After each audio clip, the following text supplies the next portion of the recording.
तो hello friends, हमारा general awareness का क्वेश्चन सीरीज चल रहा था। तो ये CHS है 2024 पीडी का क्वेश्चन है विद आंसर की। तो इसमें हम लोग देखेंगे आपका जाके जनरल अवेयरनेस मतलब सामान्य ज्ञान जो होता है वो 25 क्वेश्चन रहता है, पूछा जाता है, तो उसी को देखने वाले हैं। देखिए पहला जो क्वेश्चन है, अनुच्छेद 20 का कौन सा खंड दोहरे खंड के सिद्धांत को शामिल करता है? तो हमारा खंड 2 होगा। ठीक है। फिर देखिए सोमशिला बांध भारत की किस नदी पर बनाया गया है? तो ये हमारा पेन्नार नदी है। ठीक है। फिर देखिए क्या बोल रहा है, और आधुनिक सूक्ष्म वित्त के जनक कौन है? आधुनिक सूक्ष्म वित्त मॉडर्न माइक्रो फाइनेंस, तो इसका जनक होगा मोहम्मद यूनुस। ठीक है। फिर भारत, क्वेश्चन नंबर 4 है, भारत की जनगणना 2011 के अनुसार किस राज्य में पुरुष और महिला साक्षरता दर के बीच सबसे अधिक अंतर है? तो वो है राजस्थान। और ये बता दें ये हमारा शिफ्ट 1 है और क्या बोलते हैं शिफ्ट 1 है और 2 तारीख वाला जो एग्ज़ाम हुआ था उसका है। ठीक है। देखिए अब नेक्स्ट क्वेश्चन की निम्नलिखित संगीत वाद्य यंत्रों को मिलान उन्हें बजाने वाले उस्तादों के साथ करना है। तो देखिए संतूर का क्या बनाते हैं हम लोग? संतूर बनाया था पंडित शिव कुमार शर्मा ने। फिर बी का क्या था? बी का था अनुष्का शंकर, और सी का था बिस्मिल्लाह सनाई बिस्मिल्लाह खां, और सारंगी उस्ताद बंदा बिंदा खान। चलिए अरे भाई इसको रिविजन कर लेते हैं। ये संतूर था पंडित शिव कुमार शर्मा का, सितार था अनुष्का शंकर का, सनाई बिस्मिल्लाह खान का, और सारंगी था उस्ताद बिंदा खान का। ये बहुत इंपॉर्टेंट अक्सर एग्जाम में पूछा जाता है। क्वेश्चन नंबर 6 देखिए, किसी आकाशगंगा के अंदर धूल या गैस का एक बादल होता है तो उसको नेबुला बोलते हैं हम लोग।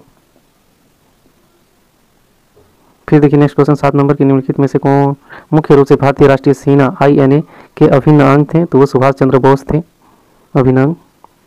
फिर देखिए कंप्यूटर से क्वेश्चन है कि MS वर्ड में कौन सा फीचर आपको किसी डॉक्यूमेंट में विषम या सम पृष्ठों के लिए अलग अलग हेडर और कोड बनाने में सहायता करता है? तो वो हमारा क्या था? डिफरेंट ऑड और इवन पेजेस, ये हमारा बनाने में सहायता करता है। चलिए नेक्स्ट देखते हैं। बोल रहा है टेनिस को ओलंपिक खेलों में किस वर्ष शामिल किया गया था? तो वो 1896 में शामिल किया गया था। फिर और क्या है कि दिसंबर 2023 तक भारत में कितनी बार एशियाई फुटबॉल संघ SAF मतलब south Asian football federation SAF champion जीती? तो वो हमारा 9 बार जीता है। ठीक है। चलिए 11 नंबर क्वेश्चन देखिए कि पौधों की पत्तियों में से जल वाष्प के रूप में जल का क्षय होना क्या कहलाता है? तो बिंदु स्राव कहलाता है। ठीक है। क्या कहलाता है? बिंदु स्राव। ओ भाई बिंदु स्राव, उसको इंग्लिश में गुटेशन कहते हैं। क्या कहते हैं? गुटेशन। चलिए हो गया। अब देखिए 12 नंबर क्वेश्चन, निम्नलिखित कौन सा सिद्धांत हजारों वर्षों में पृथ्वी की जलवायु पर इसकी गति में परिवर्तन के सामूहिक प्रभाव का वर्णन करता है? तो हमारा मिलनकोविच सिद्धांत ऑप्शन नंबर 3।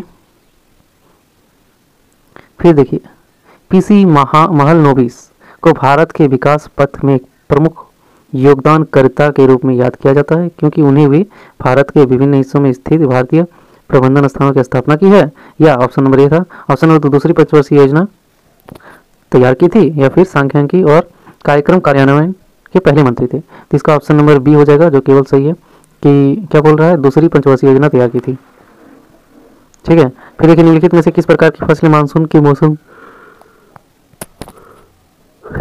के अंत के बाद बोई जाती है? मानसून खत्म होगा इसके बाद, वो हमारा एक ही था, रबी फसल। चलिए नेक्स्ट क्वेश्चन देखिए कि निम्नलिखित में से कौन एक प्रसिद्ध शास्त्रीय नृत्यांगना है? तो वो सोलन मानसिंह है। ठीक है। फिर देखिए मार्च 2023 में भारत सरकार द्वारा शुरू की गई साक्षरता से संबंधित केंद्र प्रायोजित योजना का क्या नाम है? तो नव भारत साक्षरता कार्यक्रम, ये योजना का नाम है।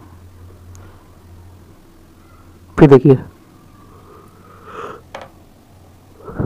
ओलंपिक के नियमों के अनुसार मैच की तीसरी पारी में जब कोई पक्ष डैश पॉइंट बनाता है तो बैडमिंटन खिलाड़ी कोर्ट की साइड बदल लेते हैं, तो 11 पॉइंट बनाता है तभी। तो ऑप्शन नंबर कौन सा होगा? 1 होगा। चलिए निम्नलिखित में से कौन सा विजयनगर साम्राज्य का अंतिम राजवंश था?